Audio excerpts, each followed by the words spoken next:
এখন আসি কোন খাবারগুলো শিশুর জন্য ভালো না।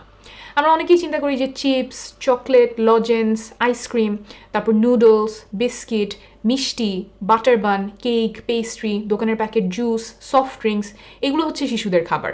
কিন্তু এই ধারণাটা আসলে ভুল। শিশুদের ভালোভাবে বেড়ে ওঠার জন্য যেসব ভিটামিন মিনারেল দরকার সেগুলো এইসব খাবারে খুবই অল্প পরিমাণে থাকে। তাই এইসব খাবার যদি শিশুদের বেশি বেশি খাওয়ানো হয় তাহলে তাদের শরীরে পুষ্টির অভাব দেখা দিতে পারে। আর এইসব খাবারের আরেকটা সমস্যা হচ্ছে এগুলোতে অনেক সময় অতিরিক্ত চিনি, লবণ, তেল চর্বি থাকে যা শিশুর স্বাস্থ্যের জন্য খুবই ক্ষতিকর।